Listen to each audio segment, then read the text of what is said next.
Salut à tous!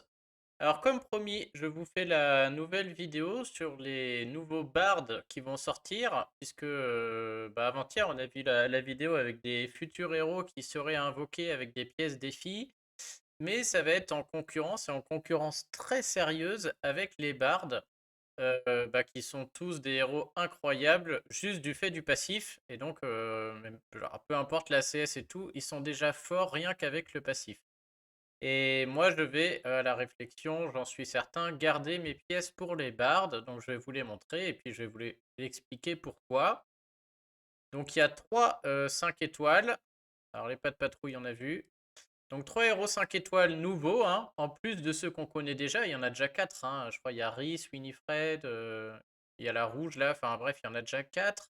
On a un nouveau 4 étoiles. Donc, on n'en avait qu'un qui était Zabog là. Et puis maintenant, il y a un nouveau 4 étoiles et un 3 étoiles.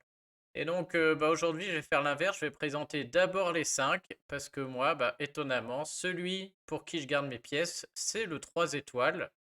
Et donc j'ai de bonnes chances de l'avoir si je garde mes pièces. Et donc pour une fois, je serais limite plus content si je pouvais choisir entre avoir un des 5 ou le 3 étoiles. Et si je pouvais avoir qu'un des deux, et je prendrais le 3 étoiles. Donc on va présenter d'abord les 5. Donc on a une nouvelle 5 étoiles bleue qui sera de la classe Ranger, qui s'appellera Célimène. Donc déjà les skins, moi personnellement, me plaisent un peu plus. Alors, je suis en train de réaliser qu'elle a un passif que je ne connais pas, donc on va aller voir ce que c'est sur le forum après. Au niveau des stats, c'est un héros très équilibré, j'ai l'impression qu'ils font tous les mêmes stats là, hein. On est on est tout le temps sur du 800, 800, 1400 environ, quoi, hein, à chaque fois. Donc elle est moyenne. Au niveau de la CS, donc Moonlight Sonata, elle fait 375% de dégâts à la cible et aux ennemis proches. Donc c'est une bleue qui tape sur 3 en moyen. Voilà, un énième personnage qui tape sur 3 en moyen, mais bon, voilà quoi. La cible et les ennemis proches, donc les 3 qui se sont fait taper, ne peuvent pas avoir leur effet négatif enlevé par une compétence spéciale pendant 4 tours. Donc je pense qu'elle en tape 3 et les 3 là, s'ils ont des baisses de défense, du poison, du feu, etc., ils pourront pas l'enlever.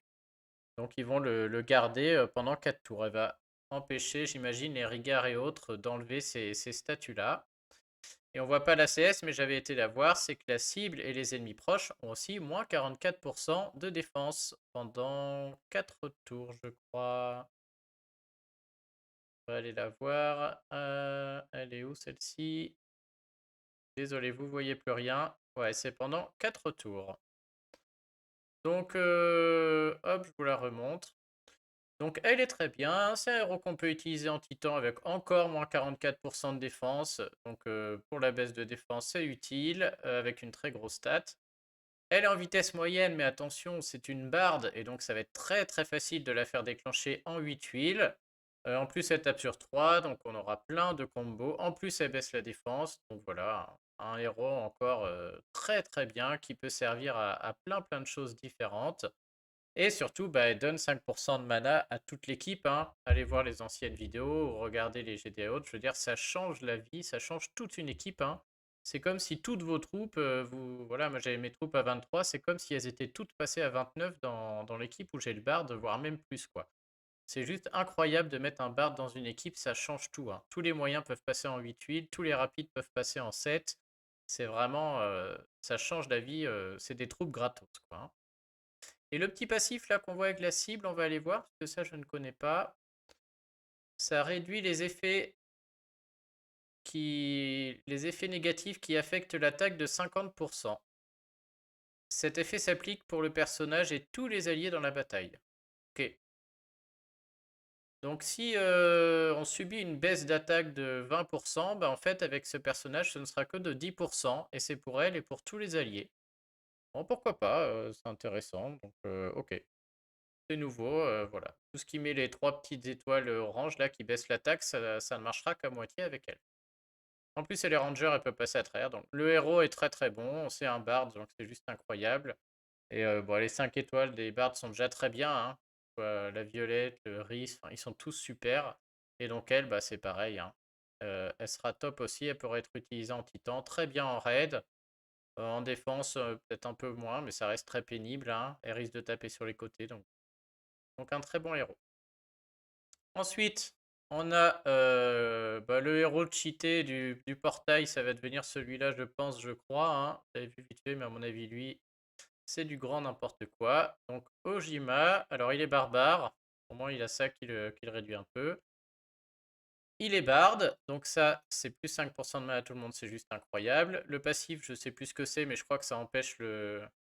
On va être précis, on va être précis. Je vais le faire. On va prendre le temps de faire la vidéo correctement. Je crois que c'est ce qui fait que les gains de mana sont divisés de moitié, quoi. Ouais, c'est ça. Réduit le montant de mana donné par une compétence spéciale de 50%. Ça s'applique à tous les ennemis. Donc c'est un effet qu'on connaît déjà, ça. Alors lui, attention. Donc déjà, il est rapide. Ça veut dire 8 tuiles, comme il est barde avec vos troupes, quasiment tout le monde là en 7 tuiles. Et il redonne 5% de mana à tout le monde. Donc déjà, moi j'ai Rhys hein, qui fait ça, c'est juste incroyable, ça change toute une équipe. En rapide 7 tuiles, qu'est-ce qu'il va nous faire? Il détruit tous les sbires de tous les ennemis. Donc déjà, il enlève tout. Tous les sbires de tout le monde. Terminé en rapide. Derrière, il leur met 250% à tout le monde. En rapide, c'est énorme. Hein. Je crois que c'est 2 fois ce que fait Morel. Et il enlève les sbires avant. Et il fait 25% de dégâts de plus pour chaque sbire détruit. C'est juste n'importe quoi. Enfin, et à mon avis, si... je pense qu'il peut détruire toute une team en une compétence spéciale, le gars. Hein. 25%, si déjà il y a un sbire sur tout le monde, ça fait 125 de plus, ça fait 375% de dégâts à tout le monde en rapide. Après avoir enlevé les minions, enfin, les sbires, quoi. Et alors, s'il en enlève le max, s'il en enlève 15, à 25, il va être à 125. Il va être 375, 575, 625, je crois, de tête. Il va faire 625% de dégâts à tout le monde en rapide si tout le monde a des sbires en face. Voilà. Faut juste arrêter, quoi. Il est trop, trop fort. Il y a un vrai problème encore ici. Hein. Et en plus de ça, il se met des stacks, là, des cumuls. Tous les ennemis ont moins 6% de génération de mana pour chaque sbire détruit. Tout le monde. Et en plus, il fait un truc à la Skadi où ils se penchent tous de la baisse de génération de mana pour chaque... Wow. Qu'est-ce que vous voulez que je vous dise? Donc lui, il est juste trop, trop fort. Déjà, même s'il n'y a pas de sbire en face, en rapide, 250% à tout le monde avec un gain de 5% de mana pour tout le monde, c'est déjà trop fort. Et si en plus il y a des minions, bah là, je veux dire, soit il dégomme tout le monde en une CS, soit il bloque tout le monde en une CS. Donc de toute manière, voilà. Hein, et s'il y a des sbires en face, il fait le café, on ne peut plus perdre. Hein. Il peut jouer tout seul, s'il y a cette tuile jaune, c'est bon. Donc un héros beaucoup, beaucoup, beaucoup trop fort. Voilà, je ne comprends plus, hein, mais ça a de moins en moins de sens quand on voit des Dracula, déjà c'était ouf, et lui c'est pareil, quoi. Donc bref, passons. En tout cas, voilà ce qu'il fait. Et ensuite, on a Belladonna, alors qui est très bien, mais qui va paraître ridicule à côté de lui, hein, forcément. Qui est de la classe voyou, qui a aussi le bonus Bard, qui a le même passif, là, sur la génération de mana, pas possible. Des stats, toujours les mêmes, hein, ils ont tous les mêmes stats, merde, ces héros. Alors elle, c'est une soigneuse en moyen, donc un moyen 8 tuiles, hein, vu qu'elle est Bard très facilement. 36% de vie redonnée à tous les alliés. Et tous les alliés ont 5% de vie de plus pour chaque démon qu'ils ont. En plus de ça, elle met 30% d'attaque pour 4 tours. Et tous les alliés sont immunisés contre le fait d'enlever les compétences positives. Donc si vous mettez de la hausse d'attaque ou autre, l'ennemi ne pourra plus vous l'enlever. Voilà, avec un Melander. Donc voilà, un soigneur, je ne veux pas dire qu'elle est pas bien, mais si on la compare à la barde rouge qui soigne, bah, je trouve qu'il n'y a pas de match. Hein. La rouge est beaucoup mieux, elle fait les critiques et la hausse d'attaque bien plus importante. Là, voilà, c'est un soin sympa, qui peut être très très fort s'il y a des démons, mais bon, les démons c'est déjà pas très courant, pas très fort. Ça va pas l'être encore avec ces genres de héros. Le fait de ne pas pouvoir se faire enlever les bonus, pourquoi pas, mais c'est pas... C'est-à-dire, c'est pas quelque chose qui fait trop peur non plus, donc bon. Voilà, un héros sympa, mais qui me paraît, je sais pas ce qu'il fout là, comparé à la rouge de l'autre fois, quoi. Limite, lui, il aurait pu être dans l'ancien portail et la rouge là, quoi. Donc maintenant, il va être totalement dilué. Donc voilà pour les 3-5 étoiles. Donc elle qui est top, lui qui est juste surréaliste, et elle qui est sympa aussi. Ça reste dans tous les cas, un Bard, ça reste exceptionnel, hein. Je veux dire, elle paraît moyenne à cause de l'autre, mais quoi que vous ayez, mettre un Bard dans une équipe bien construite, c'est juste incroyable. Ça change totalement l'équipe. Tout le monde va gagner une tuile, quoi, hein. Moi, dans mes équipes rapides, tout le monde, du coup, était en 8, tout le monde passe en 7. Et ça change tout, hein. Et dans une équipe moyenne, si je mets mon Bard, tout le monde était en 9 et tout le monde passe en 8. Et du coup, ça peut changer tout aussi, hein. Un match de 4, on craque le dragon, ça fait 5 plus 3, 8. Et du coup, on gagne des raids qu'on n'aurait jamais gagné avant. Et 7, c'est pareil, hein. Un match de 4, un match de 3, c'est terminé, on a les 7. Donc, ouais, ils sont incroyables. Ensuite, le 4 étoiles s'appelle Garias. Il est de la classe qui fait ressusciter. Il a le même passif, là d'ailleurs, qui divise les dégâts de baisse d'attaque par 2. Ok. Je vois pas trop. Ou peut-être contre des Kiri costumes, des Skittles. Donc, au niveau des stats, il est presque le chiffre du diable, 667 et 1200. Donc, bah, hyper équilibré. Il est moyen. Il fait 330% de dégâts à la cible. Alors, ça, en moyen, ça me semble pas énorme. Ça me semble même très nul, quoi, hein. Ouais, c'est tout. Et il altère le pouvoir des tuiles bleues sur le plateau.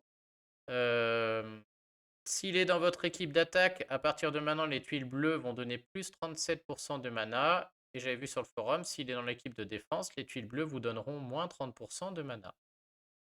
Donc moi, ce héros m'enthousiasme pas beaucoup. Si vous l'avez et que vous n'avez pas eu Zabog, le rouge, dans ce cas-là, pourquoi pas? Il sera pas là pour sa CS, que je trouve vraiment pas terrible. Il sera là pour faire déclencher vos moyens en 9 tuiles dans le tournoi rué, ou d'autres héros en 6 tuiles pardon, des héros dans les tournois rués 4 étoiles, des héros en 6 tuiles qui passent en 6 tuiles juste grâce à lui. On avait déjà parlé dans d'autres vidéos. Et dans les tournois booster de bonus et dans les tournois sans soin 4 étoiles, où on ne peut pas mettre les troupes, grâce à lui, il y a des héros comme Kirill costume qui passent en 9 tuiles et ça change la vie aussi.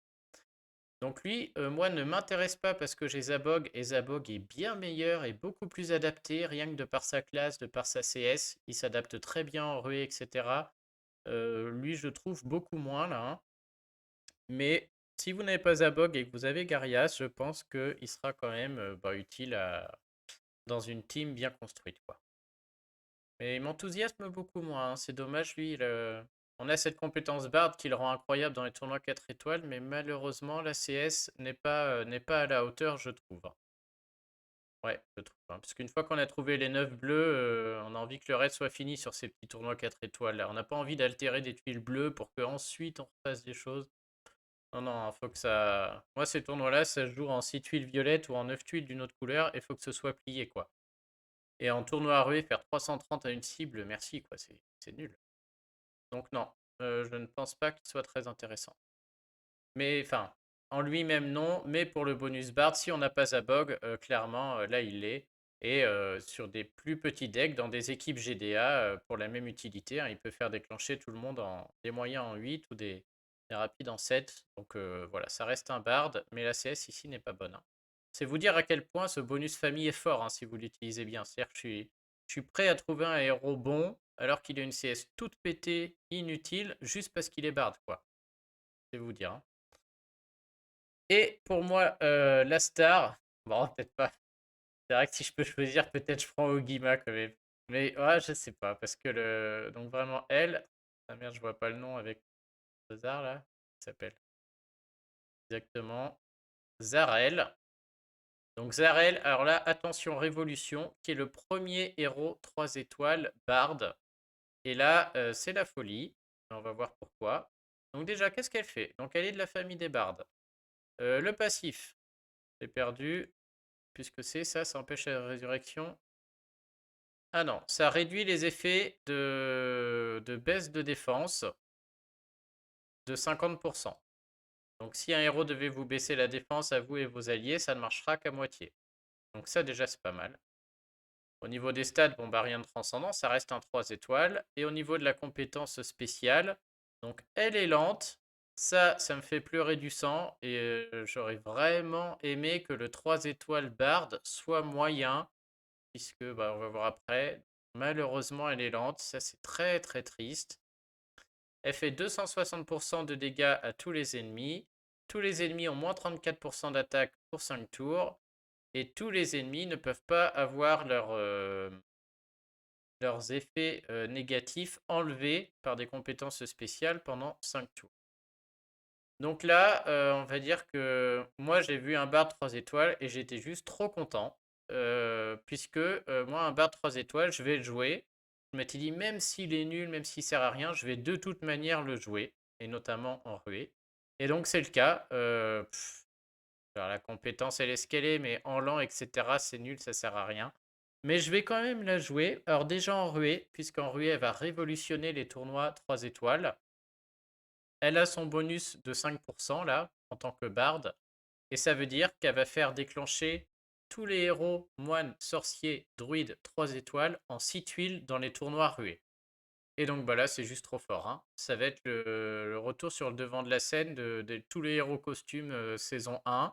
Avant, on cherchait le costume moine, sorcier, druide. Pardon, je la refais. Les héros moine, sorcier, druide, tout confondu, vont déclencher en 6 tuiles. Et donc ça, c'est incroyable. Et donc je pense à un héros comme Buis-Source, par exemple. Je pense, on va vérifier. Un exemple, hein, entre autres. Buis-Source. Je crois qu'il est moine, notre ami Buis-Source. Voilà, je dis pas de conneries. Donc Buis-Source, en tournoi rué, devient une star, puisqu'en associé avec elle, en 6 tuiles vertes, en attaque, on sera capable d'avoir un provoqué. Et ça, c'est terminé, ça fait gagner énormément de raids. Ça veut dire que je suis capable de jouer maintenant en tournoi 3 étoiles rué en attaque, et franchement, je suis quasiment sûr que je vais gagner tous mes matchs. Parce que je vais jouer 2 verts, elle et Buis-Source. Si j'ai 6 verts, bah je vais gagner hein, avec Buis-Source et elle. Et à côté de ça, je vais jouer 2 voire 3 couleurs qui vont aussi déclencher en 6 tuiles grâce à Zarel. Je n'ai pas encore réfléchi aux équipes, mais il y a tellement de possibilités qu'on va trouver. Et du coup, on joue toutes les couleurs comme sur un 5 étoiles, quoi. Comme sur un tournoi 5 étoiles. Et donc, en tournoi rué, en attaque, elle va juste être incroyable. Et elle va permettre, sur ces tournois-là, qui sont, on va dire, les seuls tournois où je remets parfois des gemmes à cause de la bûche, hein, la bûche qui est trop fort. Et donc là, tout d'un coup, ça change la donne, hein. La bûche, j'ai plus peur. Et mon buis source, que je crois que j'ai jeté malheureusement. J'espère que je l'ai gardé celui-là. Mais voilà, je vais aller rechercher un buis source, quoi, hein. Donc elle déjà, rien que pour la ruée, elle change tout en attaque, puisque tous les moines sorciers druides vont pouvoir déclencher en 6 tuiles. Et avant, pour les costumes saison 1, on avait juste les moines sorciers druides qui déclenchaient déjà en 6 tuiles, parce qu'ils avaient le bonus costume. Sauf que maintenant, tous les héros qui ont un costume de la saison 1, peu importe leur classe, vont pouvoir déclencher en 6 tuiles. C'est pour ça que je n'ai pas encore les combos en tête, mais il va y en avoir plein. Tous ces héros de la saison 1, grâce à Zarel, associés à Zarel. Donc même les... Voilà, c'est les classes d'emblèmes qui avaient que 2% de mana, hein. On était à 5 plus de 7%, il faut arriver à 9. Avec elle, ils auront 5 de plus et ils vont tous déclencher en 6 tuiles. Et donc je ne sais pas encore qui je vais jouer, mais voilà, on va pouvoir étudier toute la liste des 3 étoiles de la saison 1. Et bah, il y en a plein qui vont venir sur le devant de la scène, hein. Je pense à des Gunnar qui, tout d'un coup, un Gunnar normal va pouvoir déclencher en 6 tuiles et il va pouvoir faire jouer tout seul pour faire durer un raid très longtemps. Il va sûrement y avoir plein de choses, il faut que j'y réfléchisse. Peut-être une mère, tiens, une mère va pouvoir déclencher aussi en 6 tuiles et ça casse des dents, hein, une mère associée avec je sais pas quoi. Donc, enfin bref, je vais trouver, on va regarder, mais sur des tournois rués, elle change la donne. Et enfin, j'avais très envie du Bard 3 étoiles parce que sur les tournois booster de bonus et sur les tournois sans soin, elle est capable, alors là c'est plus complexe, elle est capable de faire déclencher des héros moyens en 9 tuiles. Ça ne marche normalement que avec les héros saison 1 qui ont un costume. Donc c'est-à-dire qu'avec elle, tous les héros saison 1 qui ont un costume sont capables de déclencher, les héros moyens saison 1 qui ont un costume sur les tournois normaux sont capables de déclencher en 9 tuiles. Et donc ça ouvrirait des nouvelles possibilités. Donc rien que pour ça, je voulais un bard 3 étoiles. Maintenant, là-dessus, je suis un peu plus mitigé. Déjà parce que elle-même, sur le papier, ne sert pas à grand-chose. Elle fait pas grand-chose. Deuxième aspect, elle-même ne va pas déclencher en 9 tuiles. Et c'est pour ça qu'en moyenne, elle aurait été incroyable parce qu'au moins, toute l'équipe déclenche en 9 tuiles, elle comprise. Là, ça veut dire l'intégrer dans l'équipe pour faire déclencher d'autres moyens en 9 tuiles, mais elle-même ne déclenchera pas. Et du coup, je ne sais pas. Il faudra voir à l'utilisation. Je ne sais pas si le fait de l'intégrer pour ça, elle sera forte ou pas. Et enfin, dernier aspect, elle est capable de faire, si je dis pas de bêtises, oui, de faire déclencher des héros très rapides en 6 tuiles. Je pense notamment à Gnomer, qui est un héros qui ne sert à rien en attaque parce qu'il déclenche en 7 tuiles, donc c'est nul. Gnomer associé à Zarel va pouvoir déclencher en 6 tuiles. Est-ce que ça change la vie? Ça, je ne sais pas trop. Je ne pense pas. Donc voilà, elle, j'ai très envie de la voir parce que pour la ruée, c'est sûr, ça change la vie, hein. Et Buisource devient le must-have à associer avec elle, à mon avis, comme ça, sans réfléchir. Pour le booster et pour le sans soin, ça va être à tester. J'avoue que moi, booster et sans soin en 3 étoiles, je finis toujours on va dire dans le top 500 sans forcer, je remets jamais de gemme. Mais à voir, si avec des combinaisons avec elle, peut-être que ce sera encore plus simple, hein. C'est sûr que ramener un soigneur plus un. Si je pouvais ramener un. Peut-être pas un grève-le, si je joue un grève-le qui a un costume un jour et qui déclenche en 9 tuiles, ou une bélite en 9 tuiles, etc. Ouais, peut-être ça pourrait changer la vie, donc à étudier, quoi. Donc voilà pour les bardes, et ils vont arriver, et puis bien sûr, en plus, il y a toujours Zabog dans le portail, hein, qui est un 4 étoiles extraordinaire, peut-être un des meilleurs rouges. Il y a toujours les 3 autres d'avant, là, hein, Narcissa, Rhys et tout ça, qui sont bien. Donc je pense qu'ils ont compris que les bardes attirent parce qu'ils en sortent beaucoup d'un coup, là. Et lui, bah, s'il pouvait le nerf avant, parce que là, c'est juste une blague, hein. C'est juste une blague. C'est un héros rapide qui peut potentiellement tuer toute une équipe en une CS. Tout à fait normal. Voilà, voilà. Et à noter que pendant le Black Friday, ça c'est le petit bonus du jour, rien à voir avec les bardes. Pendant le Black Friday, il y aura un héros caché, style Mysterio, que j'ai là sous la main, donc je vous le montre. Donc déjà, le portail, à mon avis, sera dégueulasse du Black Friday parce que tout est mélangé sans les costumes. Moi, typiquement, c'est le genre de portail où je n'invoque pas parce que ou alors j'invoque si j'ai besoin de 3 ou 4 étoiles, mais sinon, il y a tellement de mélange que c'est n'importe quoi. Il y aura deux héros totalement incroyables qui peuvent changer d'élément pendant le combat à la une. Ces deux héros qu'on a en avance qui sortiront qu'en 2023. Le pourcentage de chance de les avoir sera sûrement ridicule. Et il y aura ce héros caché à l'image de Mystero, donc qui sera de la classe paladin, qui peut se combiner uniquement avec Mystero pour retenir plus de choses là. Ça, à mon avis, tout à fait inutile. Et sa CS, donc déjà en power, il est déjà au-dessus des autres, je crois. Ouais, de 1 point. Et sa CS, il est en moyen, il remet 30% de vie à tous les alliés, il fait 190% de dégâts à tous les ennemis. Tous les sbires mémorisés par son talent sont invoqués par tous les alliés. Tous les démons mémorisés par son talent sont invoqués pour tous les ennemis. Ok, donc je pense que c'est un héros du coup qui va mémoriser tous les sbires invoqués par l'adversaire et quand vous lancez sa CS, il va lancer tous les sbires qui ont été lancés par l'ennemi, il va les lancer pour ses alliés. Et tous les démons qui vous ont été envoyés, il va en envoyer les mêmes à vos ennemis. Bon, très très marrant. On va pas se mentir, c'est très sympa ce genre de personnage, très très drôle. Et ouais, effectivement, c'est moyen, mais ça peut être très très drôle. Comparé à un bard, à mon avis, ridicule, mais ouais, très marrant. Ok, très très fun. Là-dessus, c'est une bonne idée. Voilà, on va écouter, dites-moi en commentaire si j'ai oublié des choses ou fait des approximations. S'il y en a qui ont déjà des idées de combo comme ça à chaud avec la 3 étoiles, je suis preneur. N'hésitez pas, hein. Là, je les découvre en même temps, donc j'avais même pas lu la CS, quoi. Donc à voir. Et puis voilà, vous me dites, mais lui me semble vraiment en dessous de tout. Mais bon, fort quand même parce que c'est un bard, quoi. Et sa CS me paraît vraiment pas top. Allez, et bah bonne semaine à tous et à bientôt. Salut!